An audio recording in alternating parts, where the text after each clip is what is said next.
Bihar polytechnic 2022 अब की बार तो सब कुछ गजब हो गया सर, क्योंकि आप सभी को पता है कि 26 अगस्त को आप सभी का रिजल्ट आया बिहार पॉलिटेक्निक और पैरामेडिकल का, और आपका 1 सितंबर से काउंसलिंग भी आपका शुरू हो जाएगा। तो बिहार पॉलिटेक्निक सिर्फ पी ग्रुप वाले का काउंसलिंग डेट आ चुका है सर, ठीक ना। कौन सी ग्रुप? तो आपका ये पी ग्रुप का काउंसलिंग डेट आ चुका है। और इतना ही नहीं, अब की बार सीट भी बढ़ा दिया गया सर। कल का नोटिफिकेशन में सीट भी बढ़ गया है, कौन से कॉलेज में कितना सीट बढ़ा है और अब की बार नया कटअप क्या जाने वाला है, इस वीडियो में सब कुछ हम बात करने वाले हैं सर। तो आज का जो इस वीडियो में जो है ना, ओरिजिनल कटअप की मैं बात करने वाला हूं सर, क्योंकि जो है ना जेन्युइन बात जो होती है ना, वही बात आपके सामने में पहुंचाने का काम करूंगा। लेकिन सबसे पहले ये है ना कि नोटिफिकेशन क्या आया और काउंसलिंग क्या होता है और हमें काउंसलिंग कैसे करना होगा कि ताकि आपको सरकारी कॉलेज मिल सके सर। पिछला बार अगर मैं बात करूंगा ना, तो 120 नंबर वाले को भी मैंने सरकारी कॉलेज वैशाली में सिविल दिलाया था।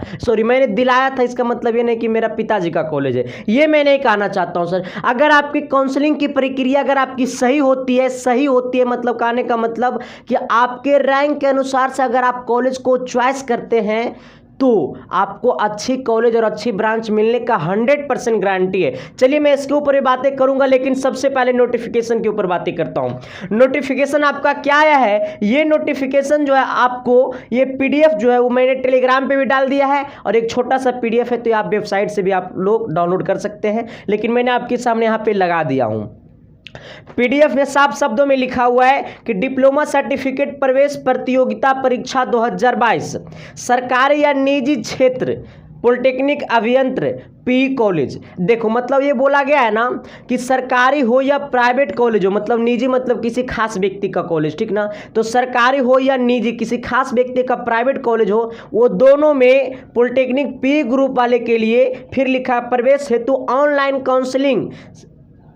ऑनलाइन काउंसलिंग से संबंधित आवश्यक सूचना। मतलब ऑनलाइन जो काउंसलिंग होती है उससे संबंधित आवश्यक सूचना आ चुका है सर, ठीक ना। अब नीचे लिखा हुआ है, नीचे आना लिखा हुआ है, मेन पॉइंट में आपको पढ़ के बता देना चाहता हूं। कहता है ऑनलाइन चॉइस फिलिंग है ना, ऑनलाइन चॉइस फिलिंग काउंसलिंग कार्यक्रम की पूर्ण विवरण, रजिस्ट्रेशन एंड चॉइस फिलिंग की विधि आदि परिषद के वेबसाइट, मतलब जो ऑफिशियल वेबसाइट है वो उस पर अपलोड कर दिया गया है। देखिए यहाँ पे लिखा हुआ है, ठीक ना, bcc.bihar.gov.in पर आपको सब कुछ मिल जाएगा। ओके, तो वेबसाइट पे जाना नहीं है, वेबसाइट पे कैसे जाना वो तो अलग की बात है आना। फिर कहता है कि 26/8/2022 द्वारा जो उपलब्ध कराई गई, मतलब 26/8/2022 को जो आपको उपलब्ध कराया गया था रिजल्ट, उसको लेकर के लिखा है कि रजिस्ट्रेशन एंड चॉइस फिलिंग की प्रक्रिया दिनांक 1/9 से प्रारंभ होगा। मतलब जो चॉइस फिलिंग और रजिस्ट्रेशन का जो प्रक्रिया है ना, वो 1 सितंबर से क्या होगा सर, वो प्रारंभ होगा, मतलब शुरू होगा 1/9/2022 से। अब नीचे लिखा हुआ मेन पॉइंट यही है, कितना लोग तो ये सोचता है ना कि मेरा रैंक थोड़ा सा ज़्यादा हाई है तो हम सेकेंड राउंड में काउंसलिंग कराएंगे। ऐसा नहीं होता, ये बिहार है सर, यूपी में ये सब होता है, ठीक ना। यहाँ पर लिखा हुआ है कि फर्स्ट राउंड में रजिस्ट्रेशन का आपका चॉइस फिलिंग नहीं करते हैं तो वैसे अभ्यर्थियों को दोबारा रजिस्ट्रेशन एंड चॉइस फिलिंग का मौका नहीं दिया जाएगा। देखिए साफ शब्दों में लिख दिया है कि जो व्यक्ति, जो स्टूडेंट फर्स्ट राउंड में चॉइस फिलिंग एंड रजिस्ट्रेशन नहीं करवाते हैं तो ऐसे अभ्यर्थियों को सेकेंड और थर्ड राउंड में आपको चॉइस फिलिंग और रजिस्ट्रेशन का मौका नहीं मिलेगा, क्योंकि बिहार में एक ही बार चॉइस फिलिंग होता है, काउंसलिंग एक ही बार होता है, ठीक ना। आपको काउंसलिंग फर्स्ट राउंड में ही करवाना पड़ेगा, और यही काउंसलिंग के माध्यम से जिन बच्चे का फर्स्ट राउंड में नाम नहीं आएगा तो उनको फिर सेकेंड लिस्ट में नाम आएगा, यही काउंसलिंग के माध्यम से। फर्स्ट बार काउंसलिंग होता है, ठीक ना, एक ही बार काउंसलिंग होता है, और वही चॉइस फिलिंग जो फर्स्ट बार आप चॉइस फिलिंग करिएगा, वही चॉइस फिलिंग के माध्यम से आपको सेकेंड और थर्ड लिस्ट में भी नाम आएगा सर, ठीक ना। अब इसके बाद एक मॉपअप राउंड होता है, ठीक ना। तो आपके पास 4 मौका है, समझे, तो आप अपने मौका को खोए ना। और सबसे पहली बात तो यह है ना कि आपका सीट भी बढ़ गया सर, ठीक ना। अब ओरिजिनल कटअप क्या जाने वाला है, देखिए जो लोग मेरे पास काउंसलिंग के लिए पेमेंट भेजें, देखिए पहले मैं आपको बता देना चाहता हूं, देखिए 1 सेकंड आपको टाइम लूंगा सर प्लीज, जिनको बुरा लगेगा सर तो मैं आपसे कान पड़ के माफी मांगता हूं, लेकिन जेन्युइन बात है सर, बाद में आप बहुत पछताइएगा। देखिए मेरे पास कितना पैसा कल आया है, कितना बच्चे का, और पिछले बार मैंने कितना बच्चे का किया है। कितने लोगों को लगता है ना कि संदीप मास्टर फुल्स है सर, तो अगर आपको विश्वास नहीं होता है सर, आप यहां पे देख सकते हैं। देखिए सबका ना, कितने लोग जो पैसा भेजते हैं बार बार कॉल करते हैं, उनको लगता है कि नहीं पैसा मैंने भेज दिया मेरा नहीं हो पाएगा, तो देखिए यहाँ पे देखिए सबका नंबर है ना, देखिए सबका कंफर्म पैसा दिया हुआ, जिनका जिनका कंफर्म, यही सब नंबर पर देखिए है ना सबका नंबर, देखिए सबका नंबर है ना, देखिए सबका नंबर है ना, सबका नंबर है ना। तो इतना बच्चों का भरोसा है तो आपको भी तो भरोसा करना ही पड़ेगा सर, ठीक ना। इसके लिए जिनको पास, मेरे पास जिनको काउंसलिंग,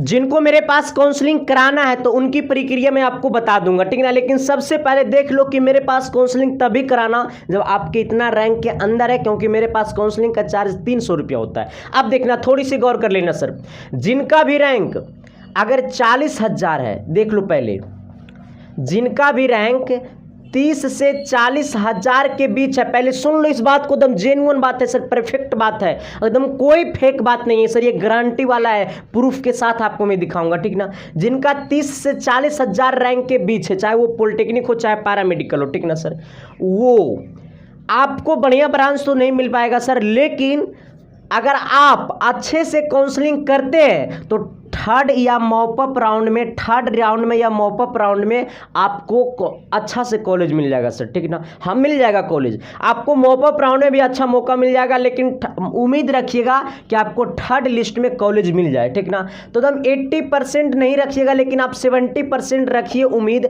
अगर बेहतरीन से आप काउंसलिंग करते हैं, कैसे बेहतरीन काउंसलिंग होता है वो भी मैं बताने वाला हूँ, तो आपको कॉलेज मिल जाएगा। 30 से 40,000 के बीच में है तो जिनका रैंक 20,000 से 30,000 के बीच है, ठीक ना, 20,000 से 30,000 के बीच में है, वैसे अभ्यर्थी के लिए, ऐसे विद्यार्थी के लिए आप 80% ही नहीं, 80% फिक्स कर लीजिए कि आपको कॉलेज मिलेगा ही मिलेगा, मतलब आपको कॉलेज मिल जाएगा सर, उसमें कोई शक नहीं है, ठीक ना। इसके लिए आपको देखिए क्या करना पड़ेगा कि अगर आप चाहिएगा, सिविल सिर्फ नहीं मिल पाएगा, पॉलिटेक्निक वाले के लिए सिविल नहीं मिल पाएगा, मैकेनिकल इलेक्ट्रिकल के लिए आप फाइट कर सकते हैं, सेकेंड लिस्ट तक में आपका नाम आ जाएगा सर, उसमें कोई शक नहीं है, ठीक ना। इतना से इतना रैंक वाले के लिए। अब कहेगा सर मेरा यूआर में इतना रैंक है तो ईडब्ल्यूएस में क्या होगा, तो ईडब्ल्यूएस आप क्यों नहीं बता रहे हैं, आरसीजी आप क्यों नहीं बता रहे। अरे भाई ये जो यूआर रैंक होता है ना, मैं ये यूआर रैंक की बात कर रहा हूं, ठीक ना। ये जो यूआर रैंक होता है ना सर, यूआर रैंक के ही माध्यम से ईडब्ल्यूएस, ईबीसी, ओबीसी, आरसीजी ये सब बैठाया जाता है रैंक, ठीक ना। तो मेन रैंक इसको देखना है। कितने बच्चों का आता है सर मेरा ईडब्ल्यूएस से नहीं लेगा, देखो बात ये नहीं है, वो कॉलेज पे डिपेंड करता है कि आपको किसके माध्यम से वो आपका एडमिशन लेगा, समझे। तो ये मेन यूआर है, यूआर जिनका इतना के अंदर है ना, उन्हीं का रैंक कम होगा ईडब्ल्यूएस में, समझे। और जिसको इससे बाहर होगा ना, इसका ईडब्ल्यूएस में बहुत ज्यादा रैंक होगा, क्योंकि मेन रैंक ये है यूआर, ठीक ना। इसी के द्वारा आपको ईडब्ल्यूएस और एबीसी और ओबीसी में बैठाया जाता है रैंक, ठीक ना। आइएगा अब देखिए, जिनका 10,000 से 20,000 के अंदर है ना, वो जो ब्रांच चाहेगा, चाहे पॉलिटेक्निक हो चाहे पैरामेडिकल हो, इतना में जीएनएम भी मिल जाएगा, हाँ पैरामेडिकल के लिए, ठीक ना। लेकिन अगर इसमें आप जो ब्रांच चाहिएगा, आप ऑल ब्रांच आपको मिल सकता है 90%, ठीक ना सर। एकदम जेन्युइन बात है सर, एकदम मिल जाएगा तो आपको मिल जाएगा। जिनका 1,000 से 10,000 के बीच है रैंक, उनको एकदम मिल जाएगा कॉलेज 100%, उसमें कोई शक नहीं है, ठीक ना सर, सॉरी उसमें कोई शक नहीं है। और जिनका एक रैंक से रुक जाओ, जिनका कितना 10,000 है ना, तो अच्छा 1,000 से मान लो, और जिनका 1,000 से कम है उसको तो गारंटी है और हम कोई ज़रूरतें नहीं है, ठीक ना। तो अब देखो सर ये आपका हो गया कटअप। अब कहिएगा सर कि आप काउंसलिंग कैसे करते हैं। देखो पहले मेरी बात को सुन लेना सर, प्लीज़ आपसे रिक्वेस्ट करते हैं। आपके पास मैंने सब कुछ बता देता हूं, तो आप लोग ज़्यादा से ज़्यादा मात्रा में इस चीज़ को आप फैलाइए नहीं, ठीक ना। देखिए पहले मेरा बात को सुन लीजिए सर, क्योंकि मेरे ऊपर ना बहुत ज़्यादा दबाव होता है, ठीक ना सर। मैं आप सबकी भलाई के लिए काउंसलिंग करता हूं और उसको लोग निगेटिव में ले लेता है और मेरे पास बहुत सारे अजीबो अजीबे बात बोलते हैं। सर देखिए आप खुद से सोचिएगा सर, मैं आपको गलत नहीं बता रहा हूँ, आप खुद से सोचिएगा, आप खुद से सोचिए। आप अगर साइबर कैफ़े में काउंसलिंग कराइएगा पी वाले के लिए, तो आपके पास टोटल 44 कॉलेज होता है, जिसमें से 2 गो 42 गो बॉयज़ एंड गर्ल्स के लिए है और 2 गो आपका सिर्फ गर्ल्स के लिए है। ये 42 कॉलेज में सरकार, अब मेरे पास सिर्फ और सिर्फ सरकारी कॉलेज मिलेगा। ये 42 कॉलेज में अगर आप प्रत्येक कॉलेज में 3 ब्रांच अगर आप देते हैं और एक ब्रांच और एक कॉलेज को चॉइस करिएगा, तो आपको साइबर कैफे वाले 3 रुपया लेगा। अब इसको 3 से गुना कर दिए, कितना हो जाएगा, 3 दूनी 6 और 4 तिया 12, यानी 126 रुपया हो गया। और कोई कोई कॉलेज में सिर्फ आप मैकेनिकल ले इलेक्ट्रिकल डालिएगा, कंप्यूटर साइंस भी तो डालिएगा सर, है ना। तो बहुत सारा चीज़ आप डालिएगा। मानिए इसमें आपको 150 रुपया आप साइबर कैफे वाले को दे रहे हैं और मेरे पास काउंसलिंग का चार्ज है मात्र 300 रुपया। अब इस बात को सोचिए थोड़ा सा, आपको लग रहा होगा कि सब तो आपके पड़ोसी वाला मास्टर साहब तो ले रहे हैं 100 रुपया, आप क्या 300 ले रहे हैं। देखिए सर मेरे पास एक बहुत बड़ा जेन्युइन बात यह है कि सभी बच्चा का देखिएगा, आप यहाँ पे आपको कहाँ गया पीडीएफ कहाँ गया, जिन बच्चा का पेमेंट के साथ आ रहा है ना, वो सब का ना रैंक के अनुसार से ना पिछले 10 साल का कॉलेज का कटअप देखा जाता है, उसके अनुसार से कॉलेज का चॉइसिंग किया जाता है। सर समझे, ये एक नॉर्मल तरीका से मेरे पास कॉलेज का चॉइस नहीं होता है। आपके रैंक के अनुसार से, आपको कटअप के अनुसार से, पिछले बार किस कॉलेज में आपको इतना रैंक तक कॉलेज मिला था, उसके अनुसार से मेरे पास काउंसलिंग होती है सर। और सिर्फ मेरे पास सरकारी कॉलेज मिलेगा, प्राइवेट नहीं मिलेगा। अगर साइबर कैफे में कराएगा, अगर एक कॉलेज भी गलती से प्राइवेट डला गया ना, तो घप से ना चल जाए प्राइवेट कॉलेज में। हाँ ये जेन्युइन बात है सर। अब देखिए जिनको मेरे पास काउंसलिंग कराना है उनके लिए प्लीज आपसे रिक्वेस्ट करता हूं, देखिए मेरी टीम है सर, अगर आपको कोई काउंसलिंग कर रहा है तो वो तो जरूर 50 रुपये लेगा सर। और जो आपका कटअप एकदम लिस्ट पूरा बना लिया है कि इसको इतना कॉलेज तक इतना सेकेंड राउंड में मिलेगा, इसको इतना करेगा उतना होगा, जो आपका चॉइसिंग मतलब जो फीलिंग का जो कटअप कॉलेज का लिस्ट बनाता है, उसको भी तो 50 रुपया चाहिए। मैंने 150 रुपया आपको उधर बताया कि आपको साइबर कैफे में कराएगा तो आपको 150 रुपया खर्चा होगा। अब सोचो, अब 150 रुपया मैं एक्स्ट्रा ले रहा हूँ, मैं 300 रुपया ले रहा हूँ, इसमें से आपको 50 रुपया ऑनलाइन करने वाला मेरा टीम लेगा, बेचारा वो भी बैठा हुआ रहेगा तो लेगा ही। अब देखना, अब 50 रुपया एक चॉइस फिलिंग के पे लेता है, जो आपके रैंक के अनुसार से कॉलेज का कटअप सरियाता है ना वो। अब सोचो 50 50 100 इन्हें 150, ये 150 तो आपका उन्हें खर्चे हो जाएगा ना। अरे 150 तो उन्हें आपका खर्चे हो जाता। अब देखो ये 100 रुपया तो मेरा चल जाता, उधर खोपचे में बच गया 200 रुपया। अब ये 200 रुपये को जो आपका कॉल रिसीव करता है, सब कुछ करता है, मानिए उसका भी चार्ज बहुत सारा होता है सर। इसमें से मेरे पास मुश्किल से मुश्किल 50 रुपया आता है सर। ये 50 रुपया एगो पर मुझे बचता है, तो मुझे इस बात की दुख नहीं कि 50 रुपया बचता है। आपको पता नहीं होगा 2020 में हमने 500 रुपया लिया था काउंसलिंग चार्ज, जबकि यूट्यूब पे कोई नहीं करता था। मैंने सबको सिखाया काउंसलिंग करने के लिए। ये संदीप कुमार चिल्ला करके बोलता है सर, हक्कर के बोलता है, गरज के बोलता है, इसका कारण यही है, मैंने सबको सिखाया। 2020 में कोई काउंसलिंग नहीं करता था यूट्यूब पे, तो आप किसी प्रकार के टेंशन नहीं लीजिएगा। देखिए सबसे पहले बात तो ये है ना सर कि अगर जिनको करवाना है या नहीं भी करवाना है, तो आप एक बार यहाँ से आप एक बार हेल्प ले सकते हैं। अगर जो आपकी हेल्प हो सके तो मेरी टीम आपको मदद करेगी। देखिए सबसे पहली बात है ना कि आपके सामने एक नंबर देता हूँ 7295047337, ये मेरी टीम का नंबर है। इस पे कॉल करने का टाइमिंग है सुबह 9 बजे के बाद और रात्रि 9 बजे तक, ठीक ना। अब ये गौर करिएगा सर, ये नंबर पे अगर आपको काउंसलिंग कराना है तो, या नहीं भी कराना है तो आप अगर हो सके तो हेल्प ले सकते हैं, या फिर नहीं सर ज़्यादा कॉल नहीं कीजिएगा तभी अच्छा रहेगा। क्योंकि आप सोच सकते इतना प्रेशर में मेरी टीम रहती है कि ताकि एक बच्चा कभी अगर इधर से इधर हो गया ना, तो सर वो मेरी पैसा बच्चा का जाएगा, वो सबसे बड़ी बात नहीं है, वो बच्चा का कीमती टाइम जाएगा सर। वो बच्चा ने 900 रुपया खर्चा करके फॉर्म भरा, 500 रुपया खर्चा करके एग्जाम सेंटर पे गया, और वो 300 रुपया दे करके मेरे पास भरोसा किया, और उस भरोसा अगर तोड़ दूंगा तो उसके दिल में कैसा लगेगा सर। एज अ मैं टीचर, एज अ स्टूडेंट, मैं एक टीचर भी हूँ, एक स्टूडेंट भी हूँ, मैं अपनी गरिमा को समझता हूँ और उसको भली भांति निभाने का कोशिश मैं करता हूँ। देखिए सबसे पहली बात है, और जिनका कॉल रिसीव नहीं हो पाता है सर, तो प्लीज़ आपसे रिक्वेस्ट है, अगर आपके इतना रैंक के अंदर में है तो आप पेमेंट के साथ भेज सकते हैं तो आपका रिसीव हो जाएगा। व्हाट्सएप पे सिर्फ रैंक कार्ड एडमिट कार्ड भेजिएगा तो रिसीव नहीं हो पाएगा, क्योंकि सर थोड़ी सी मेरी भी मजबूरी को समझिए, 1,000 5,000 बच्चे का कैसे व्हाट्सएप सीन कर सकते हैं। तो जिनका पेमेंट के साथ आता है उन्हीं का व्हाट्सएप पे भी रिसीव होता है, ठीक ना।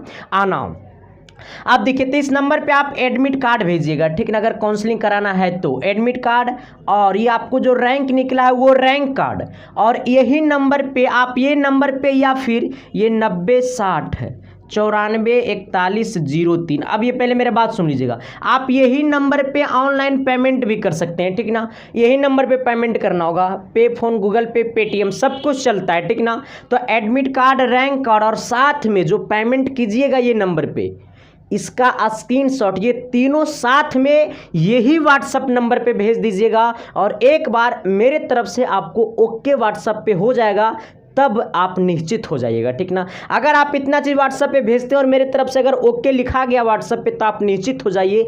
फिर आपका 1 सितंबर से काउंसलिंग होगा तो आपके पास कॉल जाएगा, ठीक ना। मेरी टीम आपको कॉल करेगी और आपको 10 मिनट कॉन्फ्रेंस पे रख करके आपका काउंसलिंग किया जाएगा, ठीक ना। ऐसा नहीं कि किसी प्रकार की फॉल्स नहीं है सर, आपको 10 मिनट कॉन्फ्रेंस पे रखा जाएगा, आपके पास OTP जाएगा, फिर वो OTP बताइएगा और फिर आपका काउंसलिंग जो हो जाएगा तो उसका स्लिप जो होता है वो आपके व्हाट्सएप पे भेज दिया जाएगा, ठीक ना। कोई डाउट नहीं लेना, ये मेरी पर्सनल नंबर है, इस नंबर पर आपको थोड़ा सा कम कॉल करिएगा। और देखिए सर, फालतू के लिए कॉल मत कीजिएगा प्लीज़ सर। अगर आप मेरे जगह होते ना तो आप भी वही काम करते हैं जो मैं कभी कभी कर देता हूँ सर। कभी कभी मेरे मुंह से आप शब्द निकल जाता है तो प्लीज़ उनसे माफ़ी मांगता हूँ आपसे सर। ये मेरी नंबर है, इस पर आपको कॉल करना है 9 बजे सुबह से 11 बजे सुबह तक, फिर 9 बजे रात को, फिर 11 बजे रात तक आप उस पर कॉल कर सकते हैं, 12 बजे रात तक भी कॉल कर सकते हैं, ठीक ना। तो जिनको करवाना है सर तो एक बार भरोसा जताइए, जो मैंने हजार बच्चा मेरे पर भरोसा जताता है, आप भी जताइए। अगर कॉल रिसीव नहीं हो पा रहा है तो भी टेंशन नहीं लेना, अगर इतने रैंक के अंदर है तो आप एकदम निश्चित रूप से एकदम भेज दीजिए सब कुछ। हाँ, अगर आपका काउंसलिंग नहीं करवा देंगे ना तो ये 300 की जगह 600 देंगे। अब इससे ज़्यादा मैं क्या बोलूँगा। लेकिन सर ऐसा नहीं कि कॉल रिसीव कभी कभी नहीं हो पाता है तो आप निगेटिव मत सोचिएगा सर। हाँ, मैं आपसे रिक्वेस्ट करता हूँ। तो ओके, किसी प्रकार की डाउट है तो इस पर आप कर सकते हैं कॉन्टेक्ट, और जो मैंने आपको बताया है जिस रैंक के अनुसार से वही रैंक परफेक्ट है सर, ठीक ना। फिर कॉल करके ये मत पूछेगा सर मेरा बचिया का तो इतना रैंक था वो भी पूछना आपका फ़र्ज है सर, लेकिन मेरी टीम थोड़ी सी अभी छोटी टीम है और बच्चे नंबर ऑफ स्टूडेंट ज़्यादा हो जाते हैं, इसलिए थोड़ी सी परेशानी हो जाती है। तो थैंक यू, लव यू, मिलते हैं आप सबके बीच अगली क्लास में एक और वीडियो के साथ मिलते हैं। Thank you, love you. और जो भी लोग चैनल पे नए हैं तो चैनल को सब्सक्राइब कर दीजिएगा और बेल आइकन को प्रेस करके दोस्तों को भी शेयर कर दीजिएगा। Thank you, love you.